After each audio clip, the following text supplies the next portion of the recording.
आज हम लोग जानते हैं सरल प्रोटीन के कुछ उदाहरण। जैसे कल के लेक्चर में हमने जाना कि सरल प्रोटीन क्या होता है और सयुग्मी प्रोटीन क्या होता है। तो इन दोनों के कुछ एग्जाम्पल जानने का कोशिश करेंगे। तो आज के लेक्चर में हम बस सरल प्रोटीन के कुछ उदाहरण जानेंगे। जैसे कि पहला प्रोटीन होता है एल्बुमिन प्रोटीन। ठीक है, अब एल्बुमिन जो प्रोटीन है तो ये कहाँ से मिलता है? जैसे देखिए, इसमें मान लीजिए एग है, मिल्क है, ठीक है, साथ ही साथ ब्लड, ये सब जो होते हैं तो ये एल्बुमिन प्रोटीन के उदाहरण है। जैसे एग में क्या होता है? तो एक एल्बुमिन होता है। ठीक है, मिल्क में कहा जाए तो इसमें लैक्टो एल्बुमिन होता है। ब्लड में कहा जाए तो इसमें सीरम एल्बुमिन होगा। ठीक है, तो ये सब कुछ एल्बुमिन प्रोटीन के उदाहरण होते हैं जो कि आसानी से अमीनो एसिड के साथ मिलके बन जाते हैं।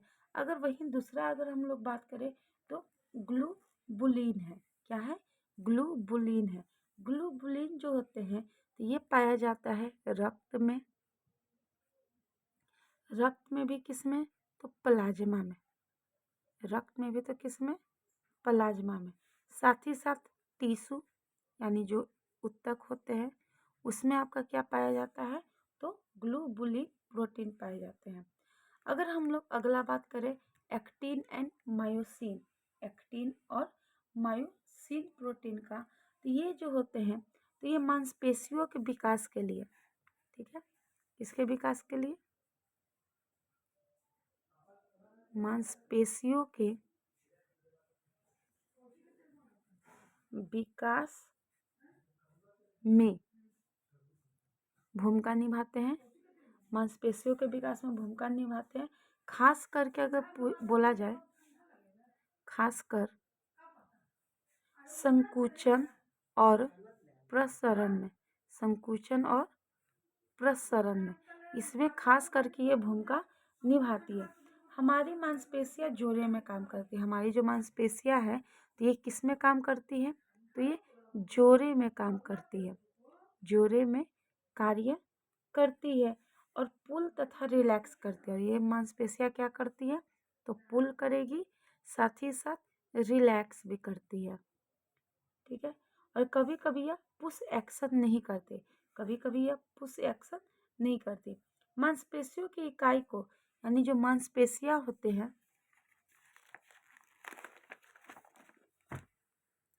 अगर इसमें मांसपेशी बोले, मांसपेशियों की इकाई को स्कोमियर कहते हैं। क्या कहते हैं? स्कोमियर कहा जाता है, स्कोमियर कहा जाता है। और ये जो मांसपेशियां होती हैं तो कुल मांसपेशी अगर बोला जाए तो 639 मांसपेशियां होती है। कितनी मांसपेशियां होती है? 639। अगर हम सरल प्रोटीन के कुछ और उदाहरण का बात करें तो एक आता है कोलेजन। एक क्या आता है? कोलेजन। तो शरीर का वह भाग, शरीर का वह भाग जो लगभग सफेद होते हैं, जो लगभग सफेद होते हैं उसमें क्या पाया जाता है? उसमें कोलेजन प्रोटीन पाया जाता है। जैसे आँख की श्वेत पटल, आँख की श्वेत पटल, बाल की जड़, ये भी वाइट होता है। ठीक है, दांत कह सकते हैं, हड्डी यानी अस्थि, साथ ही साथ नाखून का जो जीवित हिस्सा होता है,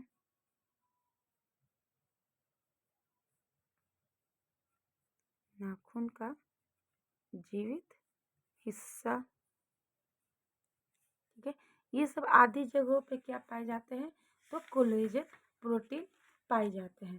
ठीक है, हड्डियों के बीच में उम्र बढ़ने के साथ, ठीक है, जैसे जैसे हम लोग का उम्र बढ़ेगा वैसे वैसे हड्डियों के बीच में, ठीक है, हड्डियों के बीच में ये कोलेजन प्रोटीन इसकी क्या होने लगती है, कमी होने लगती है, जिससे गठिया की समस्या होती है, जिससे क्या होने लगती है, गठिया की समस्या होने लगती है। ठीक है, उसके बाद अगर हम लोग बात करें तो और कुछ उदाहरण आते हैं, जैसे कि इलास्टिन। इलास्टिन जो होते हैं ये त्वचा के नीचे और मांसपेशियों के साथ पाए जाते हैं। किसके साथ, तो त्वचा के नीचे तथा मांसपेशियों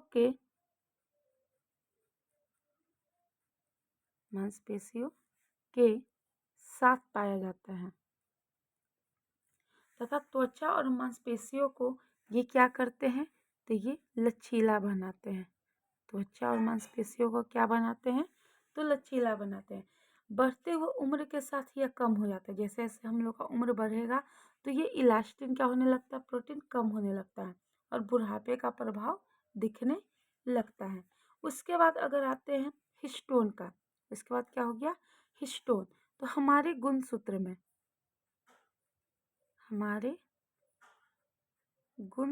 में यह पाया जाता है आनुवंशिक गुणों को, ठीक है, आनुवंशिक गुणों को एक पीढ़ी से दूसरे पीढ़ी में ट्रांसफर करता है। दूसरे पीढ़ी में क्या करता है, ट्रांसफर करता है। कौन, तो हिस्टोन प्रोटीन। ठीक है, उसके बाद होता है कैरोटीन। कैरोटीन क्या होता है, तो कैरोटीन जो होते हैं तो ये बालों में निर्जीव है।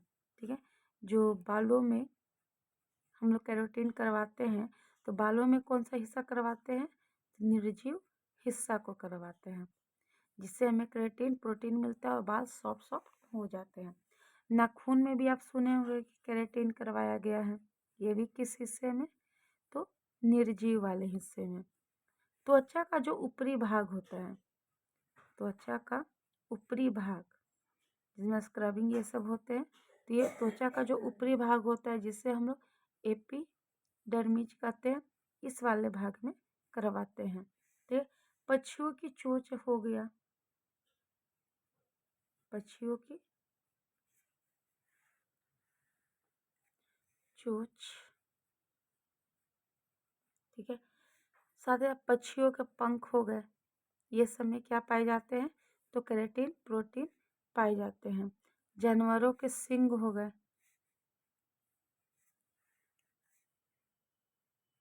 जानवरों के सींग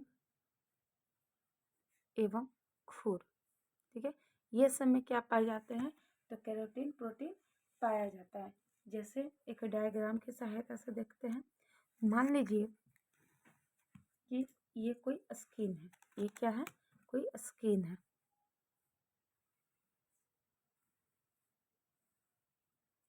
ये क्या है, कोई स्किन है, ठीक है, ये हो गया। ये जो पार्ट है इसे हम लोग कहते हैं डर्मिस, इसे क्या कहते हैं, डर्मिस, जो कि क्या है, सजीव है।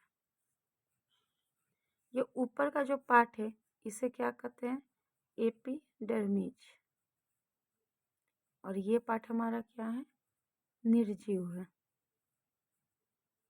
ये पार्ट क्या है, निर्जीव है।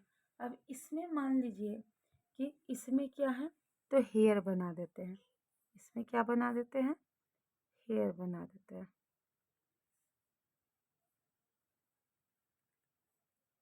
ये क्या बन गया, हेयर बन गया।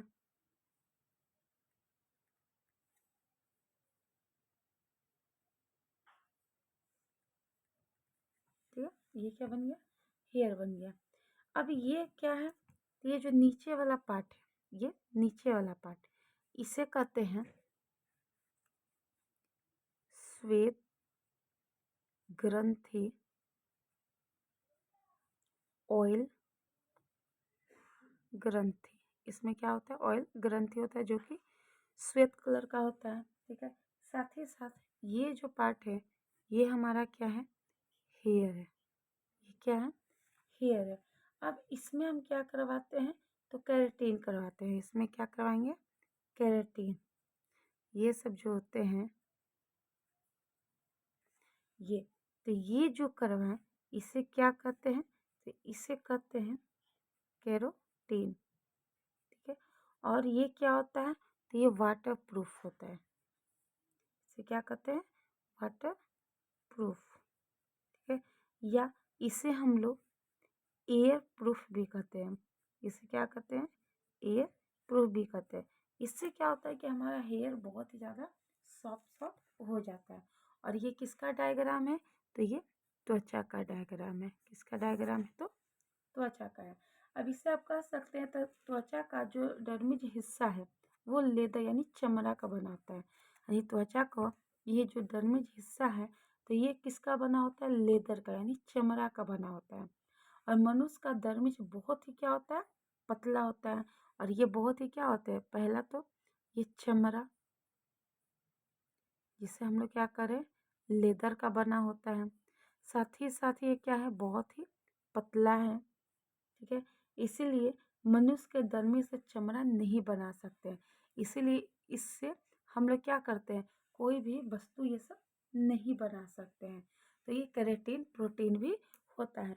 अब हम लोग कहते हैं कि एक और प्रोटीन है जिसे हम लोग कहते हैं फाइब्रोइन। जिसे क्या कहते हैं, फाइब्रोइन। चलिए इसके बारे में भी जानते हैं कि ये जो फाइब्रोइन प्रोटीन है तो ये क्या होता है। तो ये जो फाइब्रोइन प्रोटीन है तो ये मकड़ियों के जाले में पाए जाते हैं। मकड़ियों के जाले में कहाँ पाया जाता है, मकड़ियों के जाले में। साथ ही साथ रेशम के धागे में, रेशम के धागे में भी ये पाए जाते हैं, ठीक है। यह जो फाइब्रोइन प्रोटीन है ये धागों को क्या करते हैं, मजबूत करते हैं। यानी ये सब जो धागे हैं इसे ये क्या करते हैं, तो मजबूत बनाने का काम करते हैं। साथ ही साथ फाइब्रिन के साथ ही सेरिसिन प्रोटीन होता है जो कि रेशम के धागों में क्या करता है, चमक उत्पन्न करता है। यानी कि ये जो फाइब्रिन प्रोटीन है इसके साथ साथ एक सेरिसिन प्रोटीन है, ठीक है। कौन सा प्रोटीन है, तो सेरिसिन प्रोटीन है, ठीक है, जो कि चमक यानी धागों में क्या करती है, चमक उत्पन्न करती है। तो ये कुछ प्रोटीन है, ठीक है। उसके बाद एक प्रोटीन आता है डिक्रोन। क्या आता है, तो डिक्रोन। अब ये डिक्रोन प्रोटीन क्या है, तो डिक्रोन प्रोटीन जो होती है वो कोशिका कोशिका एवं उत्तक के उत्तक के निर्माण में सहायता करती है। कोशिका ऊतक के निर्माण में सहायता करती है। उसके बाद है फाइब्रिन। ये फाइब्रिन है, यह फाइब्रिन। फाइब्रिन जो होते हैं यह हमारे रक्त में पाया जाता है, रक्त में पाया जाता है। और यह रक्त को जमने में सहायता करता है, रक्त को किसमें, जमने में सहायता करता है। साथ ही साथ फाइब्रोनोजेन क्या होता है, फाइब्रिनोजेन यह भी किसमें होता है, तो यह भी रक्त में होता है। और यह रक्त को जमने में क्या करती है, मदद करती है। उसके बाद सेरिसिन प्रोटीन, अभी हम लोगों ने पढ़ा था कि यहाँ पे कि जो सेरिसिन प्रोटीन होते हैं वो रेशम के धागों में क्या उत्पन्न करती है, चमक उत्पन्न करती है। तो यहाँ पे वही लिख सकते हैं कि यह रेशम के धागों में चमक उत्पन्न करते हैं। ठीक है, तो ये कुछ सरल प्रोटीन के उदाहरण हैं। कल हम लोग जानेंगे कि भोज्य पदार्थों से हम लोग को कौन कौन सा प्रोटीन मिलता है, साथ ही साथ ये क्या कौन से सोर्स खाएं जिससे कि हमें ज़्यादा से ज़्यादा प्रोटीन मिले। और हम लोग कल सयुग्मी प्रोटीन के बारे में भी कुछ उदाहरण के रूप में जानेंगे। उसके बाद फिर हम लोग विटामिन स्टार्ट करेंगे। तो प्लीज़ लाइक और सब्सक्राइब करें, और आपको कहीं भी कोई डाउट हो रहा है तो आप कमेंट में पूछ सकते हैं।